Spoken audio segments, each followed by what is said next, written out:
name is Jim Hansen. I am the Museum of the Fur Trade's publications editor and historian. We deal with the trade between Native Americans all over North America and Europeans for an amazing array of artifacts, everything from beads to blankets to guns, gunpowder, lead, anything you can think of that an Indian might want to purchase to make his life interesting, to improve his ability to hunt, his ability to make objects, his ability to decorate his clothing, and so on. And this museum has been here for 60 years.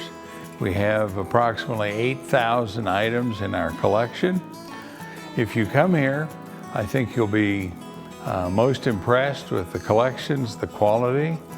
We have material dating back to 1500 and material dating up to the 1980s when the Hudson's Bay Company in Canada finally got out of the fur business and sold off the last of their trading posts, which became small stores in small communities. The fur traders were on the side of the Indian. They usually married into the tribes. They worked as interpreters and so on for them and tried to get them the best possible deal when finally the handwriting was on the wall and Indian people were being forced to accept a much more sedentary life. Transportation, which was the most expensive part of the fur trade, was all done with two-wheeled carts. A cart such as this one that I'm standing behind could haul 600 to 800 pounds of robes, which they were buying from these Indians, or supplies to sell in the trading posts. The huge canoe that overhangs me, which is the largest boat in the region, it's 36 feet long, and it's typical of the canoes used by the old Northwest Company and the Hudson's Bay Company along the Canadian-American borders, through the Great Lakes, on the Ottawa River, St. Lawrence, and finally then smaller canoes were used from there further west, clear to the crest of the Rocky Mountains. So this room was designed to be a special showroom for different types of trade. We've had an exhibit on the mountain men, who many people know, and in America, a lot of people just think of that as being the fur trade in and of itself. But they were only in existence for about 25 years when the fur companies couldn't get the Indians out here to trap beaver, so they had to hire native people from eastern United States and Canada and trappers, including blacks, whites, Hawaiians, and so on, to catch the beaver. As one chief told the head of the Northwest Company, if we could hunt beaver on horseback, we'd enjoy it. But you want us to rummage in the bowels of the earth for them, and we're not interested in doing that. We're located in Chadron, Nebraska, which is in the far northwest corner of the state. The reason we're out here, as we say, in the middle of nowhere, is because this is the actual site of a trading house built by the American Fur Company, which was owned originally by John Jacob Astor and later by people in St. Louis, Missouri.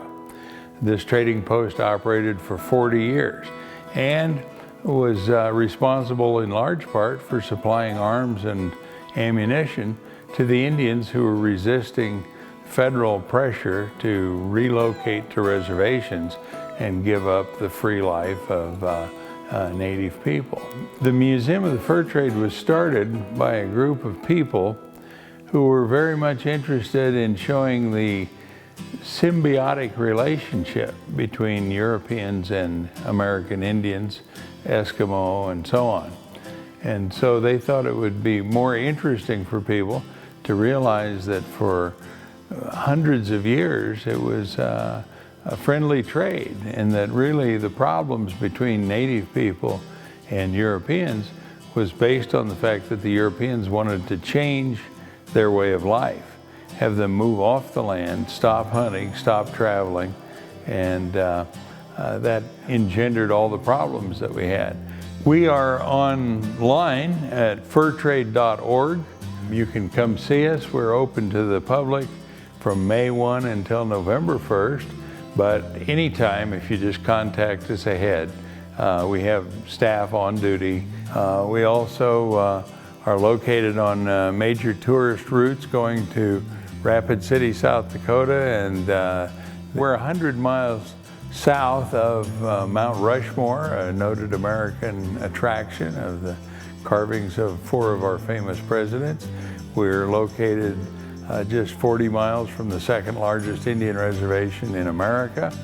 I'm sure you'll enjoy it. It's an experience that you will not have in any other museum in North America.